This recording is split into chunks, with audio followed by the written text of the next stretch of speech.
Time for a deep dive into the one issue that matters most in a capitalist democracy: money. This is Maggie and the Millionaires Talking Money, a joint production of The Maggie Dawn Show and The Patriotic Millionaires. Now, let's start talking money. What's up, y'all?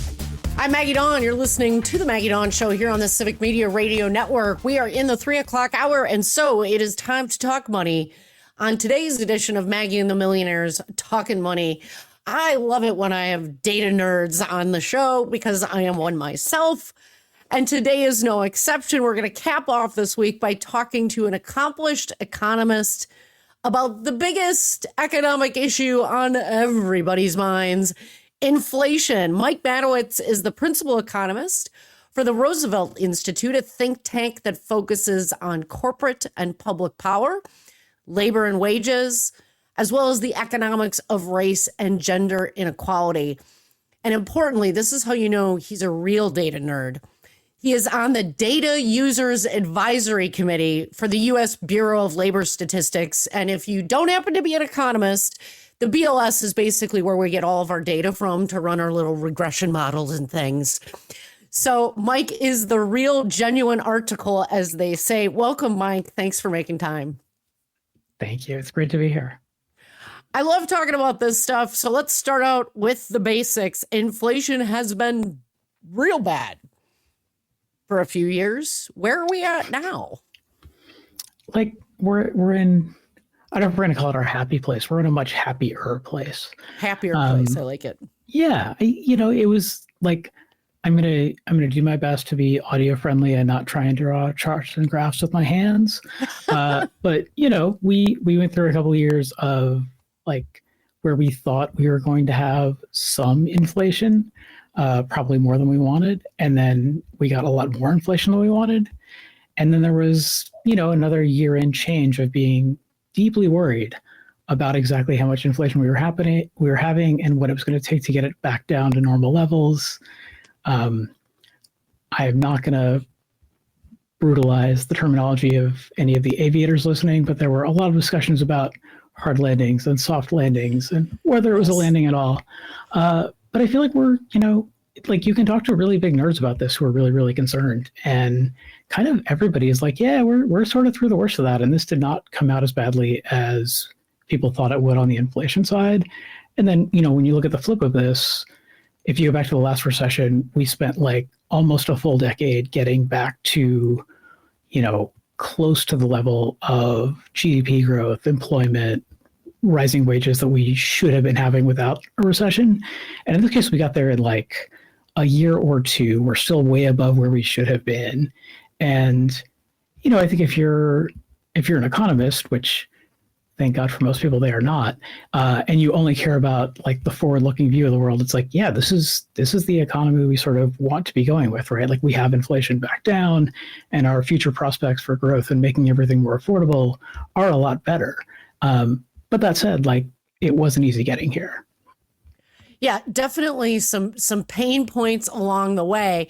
What I think is interesting about just the way media covers economics, right, is when inflation is rising, and inflation from a layperson's perspective, just to do some defining here, it's a measure of the rate at which things are becoming more expensive.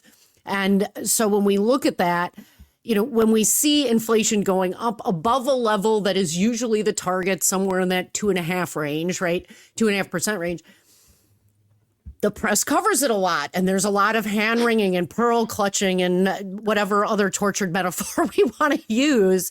But the media doesn't seem to cover it in the same way simply because it doesn't have the fear factor in it when inflation is coming down. Here, there's been a lot of attention because of the presidential race and a lot of assertions from the more right-leaning outlets that everything is still terrible. And there's this gulf that we're trying to bridge between this actual reality state of our economy, which is frankly very good, and the fact that people are still feeling pain in making their paychecks stretch.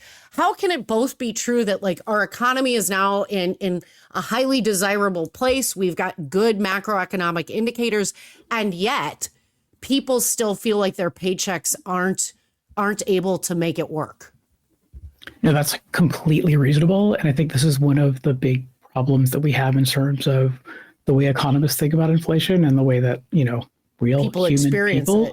Yeah. Yeah, like fine. It's like, so if you're an economist and gas prices go up because, I don't know, a pipeline breaks or there's a random war in, say, Eastern Europe, hypothetically speaking, Yeah.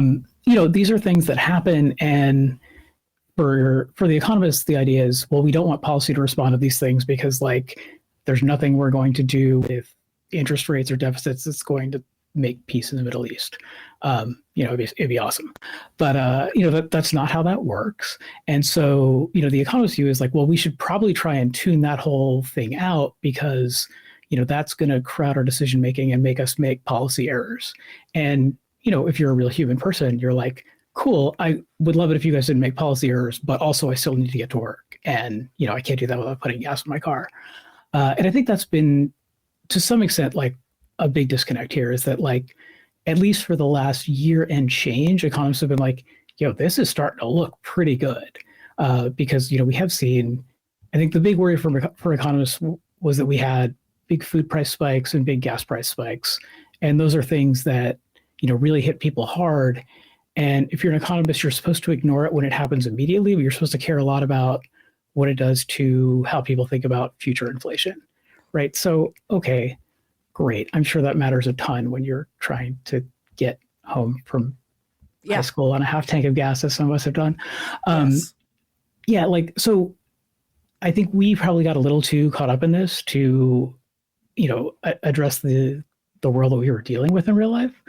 And ironically, the sort of flip of this is like, when that was going on at the time, you had a lot of economists being like, well, this isn't that big. Like, from the core measures that we're worried about, which leave out all the stuff that people are really, really mad about. That really buy. Yeah. Yep. Food, gas. Then, right. Then, we're like, well, we're not too worried about this. Right. And now we've had inflation come down a bunch. And, partly it's the measures economists care about. And it's also the things that we're worried about setting off future inflation. Right. Like we have not had an economy where people have decided, oh yeah, we got to raise prices. It's like 5-10% every year to keep up with inflation. Like that hasn't happened. And you could kind of see that from really nerdy data if you really wanted to. But I think the flip here is like, as prices have come down, the real thing that's been pushing prices down, especially for the last year, has been gas prices. And, just as economists, we're kind of like not wanting to talk about it on the way up, we have been talking about it a lot on the way down. And, we know from research that, if it bleeds, it leads, I believe is the term in the news, right? So, there's been more research this time now that we have better robots to tell us how people are speaking about like how much more news coverage responds to bad news about gas prices than good news about gas prices. So you kind of have that built-in factor. And then you also have the economists who are like, yeah, don't worry about it now. And also not trying to like, you can imagine that a year or two ago when gas prices were going up, there were economists who were like, yes, but we should also be worried about the big picture. And, the same people are kind of like, well, let's not stress gas prices going down now. And maybe they were right on both counts, but in the sense that the news was not really buying the gas prices don't matter as much on the way up. There's no one sort of pushing media coverage to be like, wait, gas prices are down a ton. This little segment we do with folks like my current guest, Mike Madowitz, who is the principal economist at the Roosevelt Institute. We're sort of the we do not follow any of the media rules. Like, no, let's talk about inflation. Let's talk about economics. The opposite of it bleeds, it leads. It's really interesting to me that, when economists talk about things like inflation, there is often not, I would say, a real good, succinct explanation of the interrelated factors, right? And the inflationary spike that we saw that really hit its peak here in the US in June of 21, right? This is like well over 3+ years ago, right? That was at its peak.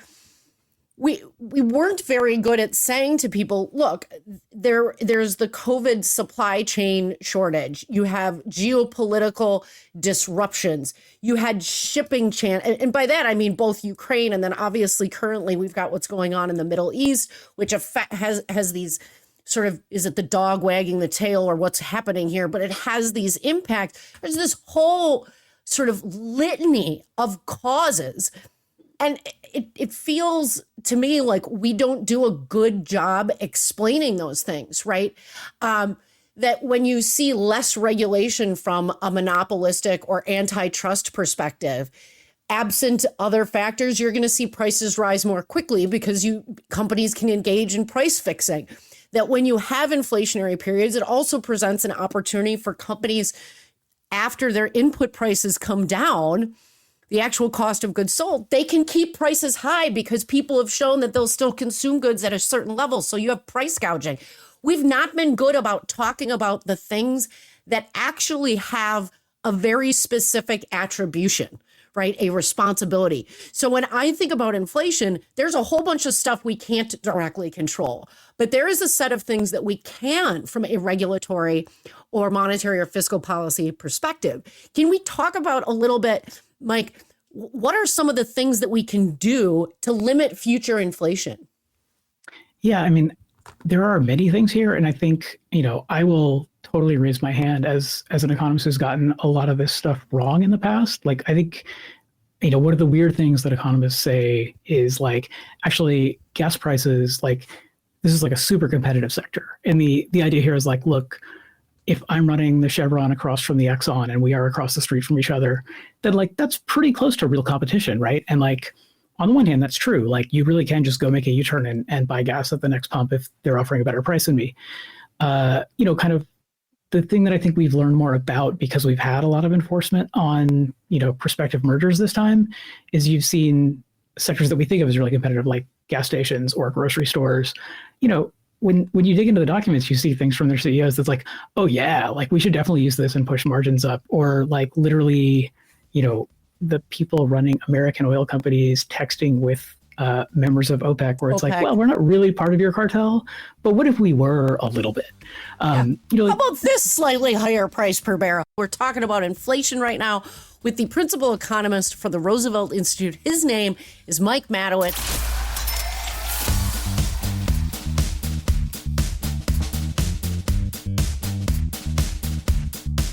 I'm Maggie, and my special guest this half hour is the principal economist for the Roosevelt Institute. His name is Mike Madowitz. So happy to have you, Mike. So we were talking about the fact that when we think about the non-core, and we're using little buzzwords here, the non-core products we buy, right? The most of, meaning food and gas, which are the things that the vast majority of Americans sort of, it's the lens through which we understand the economy. Is how much does it cost me to feed my family? You can maybe throw housing in there as well. But food, gas, housing, when that's expensive, we think things are not going well or too expensive relative to what our expectations are.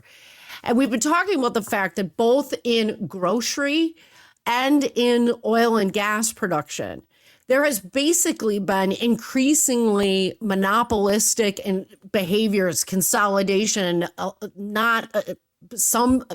would say some significant deregulation in the oil and gas industry. But all of this has led to an opportunity for there to be wink, wink, nudge, nudge price fixing or price setting, right? Like, oh, it's not actually price fixing, but it looks like it quacks and has feathers, as well as, frankly, price gouging.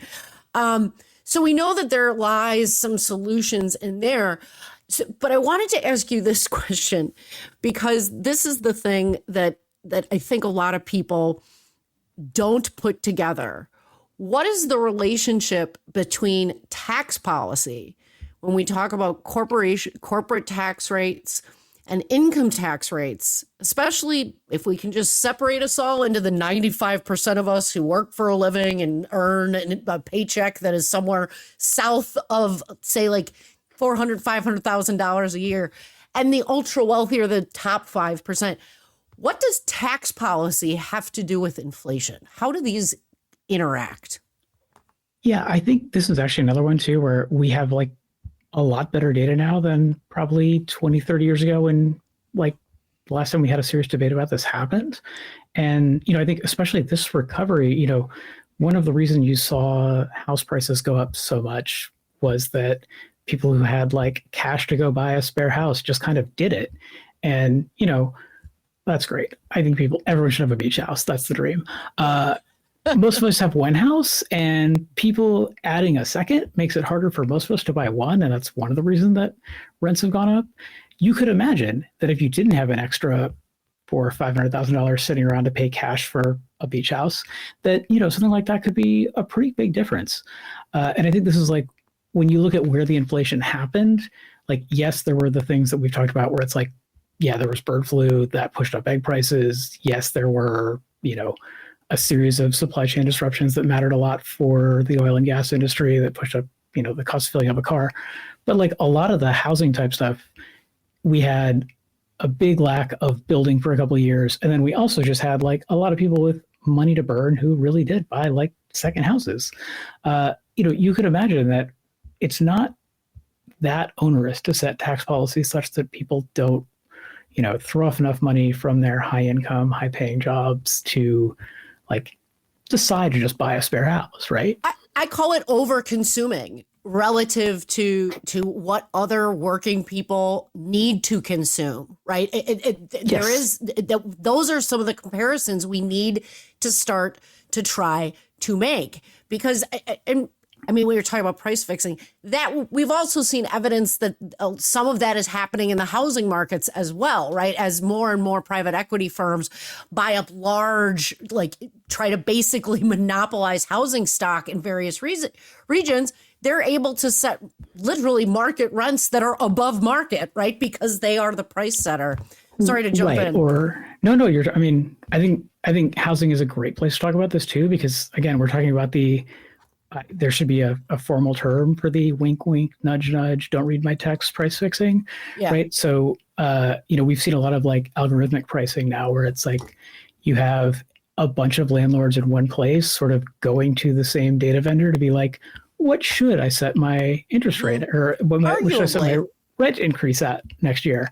And, if they were just asking one or two people, that'd be one thing. But they're all reporting to the same place, and we're all paying the costs that thing reports out. So, it has this nice way of saying like, I'm not the one who price fixed. I just paid the subscription fee that allowed us all to price fix together. Yeah, that just told me what I should charge magically.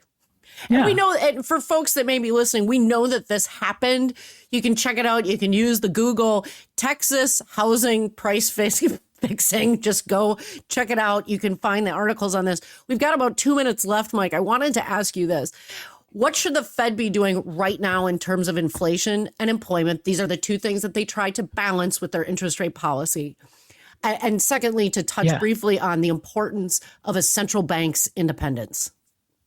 Yeah, we really like an independent central bank. One of the things we liked a lot about it for the last recovery was that we were able to say, let's not do a really long time with unemployment, or let's not wait for everyone in Congress to hold hands and figure out the perfect policy. Let's do the right thing. And then, if we do too little or we do too much, the Fed can kind of clean it up for us because they're independent. I worry a lot about what's going to happen if we're not doing anything there. And then, I think like we're probably going to see the Fed come off things a little bit more now that we are sort of on the backside of inflation. Whether that looks like we're going to cut things a half point or a quarter point for the next few meetings, I'm not really sure. But interest rates are clearly on the way down just because inflation is on the way down. Yes. Folks, that's Mike Madowitz, the principal economist at the Roosevelt Institute, a friend of mine and now a friend of all of you. Thanks so much for sharing some of your incredible knowledge with all of us. I love it. I hope you stay on the Data Users Advisory Committee for the BLS. We rely on that data. It is the source from which we gain our insights. Speaking of which, the Bureau of Labor Statistics needs to stay pretty independent as well, because the data matters. Garbage in, garbage out. We love them. That is the only way economists can do what they do. Folks, that's going to do it for today's episode of Maggie and the Millionaires Talking Money. Thanks so much to Mike Madowitz. Thanks for listening to Maggie and the Millionaires Talking Money, a joint production of Civic Media and the Patriotic Millionaires. For more information, go to patrioticmillionaires.org and be sure to tell your friends. The Patriotic Millionaires buy advertising across a number of Civic Media stations.